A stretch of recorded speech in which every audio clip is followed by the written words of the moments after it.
The Duval Rundown, driven by Jacksonville Chrysler Jeep Dodge Ram Westside, home of the lifetime warranty. Good morning. What a ball club here in Jacksonville. Welcome to another edition of Duval Rundown. Hayes Carline here. Please be joined with Frank Frangie, voice of the Jaguars and host of the Frangie Show. Frank, appreciate you being on. I know it was a late trip coming back from Denver, but what a win. Just describe what the vibes were like after that thrilling win over the Broncos. First of all, I apologize. My regular camera computer isn't working, so you got an iPad today, so I apologize for that going in. Look, it was a great day, Hayes. I'll say that. I said it before. I'll say it again. Look, upsets are nice. Everybody loves upset stories. Rocky and Hoosiers and Rudy, they're all great. You know the best way to beat someone, Hayes, is to have the better team, right? Jags had a better team. I thought the Jags were better. I thought Trevor Lawrence was better than Bo Nix. I thought the Jags had a better plan. I thought they were the more physical team. Look, I liked them all along in that game. I thought they were going to win the game. I said that all along. I thought they were going to win. They were the better team. They won the game. I'm not surprised by any of it. I'm really not. It was a great win for the Jags. But again, I mean, from start to finish, they had the better team. And you could feel it. And I think they knew it when they went out there. I could feel it when I was around the hotel. You could feel it. They had the better team, and they knew they had the better team. What do you make of Liam Cohen and the way that he's been able to get these guys motivated at such a supreme level? Yeah, I think he's so good in so many ways. To your point, the motivation, the understanding, the psychology of the human mind, I think that was part of it. I think that's who he is. I think he connects with those. He connects with those guys. They trust him. He knows how to get them fired up. We all see the videos after the game. I think that's part of it. But I think the other part of it is they trust him. He's got a good group that's playing at a really good level. I think what probably stands out more than anything else is the level at which these guys are playing, Hayes. It's a good team, man. It's a good team, and they're playing confidently. They're motivated. The other thing, too, is he's a good play caller. They're efficient. Camp is a good player caller defensively. They know who to have in the game. They kind of found some things. They found out their offensive plans better with physical pass catchers. So Jacoby Myers is in the mix now for a long time. Parker Washington's in the mix. Brenton Strange is in the mix. They throw it to Brian Thomas Jr. some, but not as much. They want the physical pass catcher. Defensively, they figured out with Dennis Gardeck rushing outside and Trayvon inside. Boy, was Trayvon good yesterday. With Trayvon inside, they're a better team. So they've worked through the personnel stuff. They've worked through what kind of works best, and I think they're really at a good point right now. And we've talked, obviously, the Stars really played well yesterday, and we'll get to Trevor Lawrence, another supreme performance. But bringing up Trayvon playing on the inside, it also brings up another element to this team that's been a consistent throughout, which is the role players step up. I thought Emmanuel Ogbah, I didn't think we'd see a significant play from him. I wasn't even sure if he'd be up all that often. Recovers a fumble yesterday, deflects a pass at the line. It's just become a recurring theme with this team, whether it's Gardeck or, Parker Washington, who we'll get to. But beyond the stars of this team, boy, the glue guys have really made contributions. I mean, the Ogbah game yesterday, basically comes out of nowhere. Right, yeah. He was a guy, he's been okay in run defense, just hadn't been a very good pass rusher. Popped on a fumble yesterday, did get his hand up on a pass, you're right about that. But they're all playing a good role. He's also not having to play a lot of snaps either, which helps him too. He's a guy, he's been around the league a little while. But yeah, they've got a bunch of guys who are contributing. And here's what happens too. When it starts going well, Hayes, like it has for the Jags, well, now everybody wants to be part of it. So everybody kind of buys in. So everybody kind of does maybe a little bit more than they've done otherwise. I think it's all kind of coming together. They're all playing together. They all feel it. You can feel it when you're around them. You can feel it on the bus, on the plane, in the locker room. That they're all kind of feeling it right now. It's a confident team. I think it's one of the reasons they're playing so well. And now, as you look at it, they're 11-4, and we're able to keep Houston at bay. The Texans took care of business against the Raiders. So now the final 2 weeks of the year, now the schedule drastically shifts in favor of the Jaguars with a one-game lead. They go to Indy, who will be on a short week. The Colts play tonight. And then the Jaguars close the season at home against Tennessee. The Texans still have that game at the Chargers before they play the Colts. So what a massive step towards the division title yesterday's win was. That's 100%. Everything you said is 100% correct. But you know what's so good about them, Hayes? They don't talk about any of that. They win the next game. That whole go 1-0 thing is real. I think I've always believed just take care of your games. The other stuff tends to take care of itself. That's just the way sports are. You know that? You keep winning your games, and everything kind of seems to fall into place. And that's what they just keep winning the next game and keep winning the next game. Now look, they still got to go to Indianapolis and win that game. I think that's everybody was up for this game. You got to get up for that one too now. No matter what happens when they play tonight, when the Colts play tonight, you got to get up and be ready to play again next week. And that's I think the last one at home is a little easier. They haven't always won in Indianapolis, so they've got to be ready to play. But as for your point, yeah, look, I thought about this too.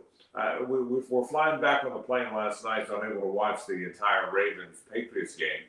The Patriots are pretty good, and I got thinking about that. And by the way, if the Ravens hold on, the Jags then move to the 2 spot because they got a better conference record than New England. So then they would have been right behind Denver, who they'd beaten head-to-head, and who still has to play the Chargers. They're still within play, within reach of home field throughout, and they almost got it if that had happened last night. But I got thinking about this. When you look at the playoffs, here's the reality. In all likelihood, the Patriots are going to win a division.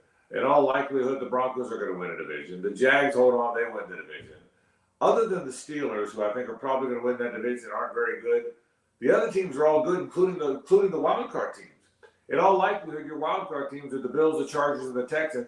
Man, that's three really good teams that didn't win their division. Think about that for a second. Now with the 17 thing, where 7 teams in each conference go in, the 5, 6, and 7 teams, boy, they're good in the AFC, aren't they? And maybe the NFC too, but I'm just worried about the AFC. So the Bills, the Chargers, and the Texans, that's 5, 6, and 7. That's the 3 road teams in round 1. That's 3 pretty good teams. So it's going to be a good playoff, A's. First things first is just keep winning your games and be well positioned, and the Jags have. Yeah, there's no middle class in the AFC. You're either elite or you're bad. There really isn't a race for the Colts. I don't think they have much of a chance. So it's really, to your point, it's 7 great teams and then, a bunch of mediocre to awful teams in there. So it's going to be a stacked tournament on that side of the bracket for sure. Trevor Lawrence, obviously sensational yesterday. Again, 4th straight outstanding game for Trevor Lawrence. I mean, it's hard to believe anything other than, yes, he's turned the corner and not every game will be perfect, but it's hard to imagine a player playing at this level reverting back to, form where he'll have a month of kind of sloppy play. Unbelievable stuff yesterday from Trevor Lawrence, particularly, that willingness to run the ball has really become a strength of his. I really believe 2 things. Number one, when Liam Cohen told him to let it rip, that's the best thing he could have said. Quit worrying about mistakes. Quit worrying about what if. Don't be a robot. Just play backyard football, man. That's what you're good at. I think that was part of it. And I told you this before. I think that Cardinals game was a real turning point for him because he played badly for a lot of it, had those 4 bad turnovers, but he never collapsed, Hayes. He never gave in. He said, all right, I played like crap for a while. Now I'm going to go play great and win the game for us. Threw 3 touchdown passes, and that's when the running started. Remember that? He made 2 really good runs in that game to keep drives alive late in the game. I think that's when the light went on for him. I think that came in and he said, listen, I made a bunch of bad plays. Didn't matter because I gave myself a chance to come back and make the good plays. And he's been making good plays ever since. I think he's playing loose. I think he's playing free and easy. I think Liam has confidence in him. I think he can feel that. I think the players around him have confidence in him. And part of that, Hayes, is building the team around him. I think the fact that they built that team around him matters. If you now look at the team that has been built around him, they found the receiving core, I said this earlier, that works. Jacoby Myers and Parker Washington and Brian Thomas Jr. and Brenton Strange. That's the core. That's the one that works. They don't have to throw it to Hunter Long and Johnny Muntz anymore. They found their 3 wide receivers. So it's working, right? It's working. They found the offensive line to protect him. Cole Van Lannon, boy, what a good left tackle. Did you ever see Nick Benito yesterday? Was he in the game? Did anyone know Benito played? He came into the game with 12.5 sacks. I called the game. I never said his name, Hayes. I never said Nick. Think about this. I'm the play-by-play voice of the Jags. I never said Nick Benito's name. Not by design, not on purpose. I never said his name. And so Cole Van Lanen's playing to a great level, so they now protect him. They found the 5 up front. They found the receiving core. They've got him playing free and easy. Look, they're a hard team to beat right now. I can't imagine there's a lot of teams playing much better than they are. I mean, the Broncos had won 11 games in a row. It's hard to win 11 in a row, and the Jags went up there yesterday, and it was clear they were the better team. Not just did they win the game, they were clearly the better team against a team that was 12-2 and won 11 straight games. Jacob Simon's helping us out on Duval Rundown, which we appreciate. Jacob did an outstanding job covering the game yesterday for 1010XL. You can check out all his great photographs and videos on 1010XL social channels. Jacob, let's say hello to our sponsor, please. Baloo for Jacksonville Chrysler Jeep Dodge Ram Westside, your locally owned commercial truck headquarters and proud partner of the Jaguars. For hard-to-find ProMaster vans or commercial trucks for your fleet, visit jaxwest.com today. Frank Parker Washington, a superstar effort yesterday, 6 catches, 145 yards, and a touchdown. But the physical running really popped. What did you see out of Parker Washington yesterday? I saw what we've been seeing out of him. We saw that he sees the punt return and a receiver. I will say this, Hayes, that's the one thing when they drafted him I never saw coming. Even his first camp or two, I didn't see that. I saw a good, solid possession receiver, a guy that would be a slot guy that would catch the ball. I didn't see the make people miss, break tackles, change directions, the kind of things that make you a great punt returner and a great run after the catch guy. I never saw that coming. That for me is a bonus with Parker Washington's game, but he certainly has that. And look, the beauty now is the confidence that Trevor has in all 4 of those guys: Brian Thomas Jr., Jacoby Myers, Parker Washington, and Brenton Strange. And that doesn't mean other guys won't play here and there. The other backup tight ends will catch some passes here and there. They'll certainly run other receivers in. Tim Patrick made a big catch. But the confidence he has in those first 4 receivers, the 3 wide receivers and the tight end, boy, oh boy, it's fun to watch, isn't it? And you're right, Parker Washington. I never saw ever since he's been in Jacksonville, I never until this year saw that part coming. I saw the good pass route running, catch the ball, toughness, but the ability to look like a running back, man, after the catch, that's what makes great punt returners. And those were 2 gigantic plays yesterday. The plays where he caught the ball near the sideline, made a guy miss, won the 60+, won the 20+. Those were gigantic plays. The biggest part of the win for me, they really were. Patrick McCary injured his back in the game. Walker Little came in at right guard. Did that surprise you? It did. I thought there were 2 thoughts that if you lost a guy, I didn't think there were 2 thoughts. Number one, do you put Wyatt Milam in there? Because he's played some guard and he's a rookie, but I didn't think they'd do that. Coaches tend to defer to older veteran guys. So I figured if anybody got hurt, Walker Little would come into the game. But I figured they'd play Walker Little at left tackle and just move Cole Van Lanen to right guard, which is what he's done. They didn't do that. They left Cole Van Lanen at left tackle. Again, did Nick Benito play in the game? They wouldn't see him. Okay, so that's why they left him at left tackle, I suppose. And give Walker a little credit. He hasn't played very much right guard. He was pretty good. I thought you never heard anything happen once again. And Patrick McCary tried to give it a go, but he allowed the sack right after getting hurt. He just couldn't move. And so the right thing was to get him out of there. I'm glad they did the right thing by him. And give Walker a little credit, man. So, no, to your question, Abe, I figured Walker Little would go into left tackle, which he had played and was familiar with, and they'd slide Cole over to right guard, which he had played. But they must have said, nope. Well, Cole Van Lanen is handling Nick Benito. No one's getting – boy, what a season he's had, man. He's a left tackle moving forward, bro. He's the guy. And what a season he's had. So I didn't expect it, but it worked out great. They made the right choice, like Liam Cohen always seems to do, doesn't he? I mean, he makes the right choice about every time, and he made it on that play, that configuration as well. Yeah, without a doubt. We talked about Agba earlier in terms of, kind of the role players stepping up in big moments. Jarian Jones did the same thing, and I thought really the secondary performed really well. Cortland Sutton got hot early, but then really you didn't hear from him until really late in the game when Denver was in a frenzy to try and make their feeble attempt to get back in it. Jarian Jones, what a great pick he had. And I thought the coverage was pretty good all day long. I thought that's a really good point, Hayes. If you think about that secondary, they're the unsung stars of this season. I mean, Tyson Campbell's not there anymore. They traded him. They weren't sure who was going to play where in that secondary. They've had some guys hurt. Jordan Lewis was down for a while. Eric Murray was down for a while. They've had cornerbacks come in and out. They just keep on going, don't they? That grouping now, what they do now is Greg Newsome, Monteric Brown, and Jarian Jones. Those three guys rotate outside.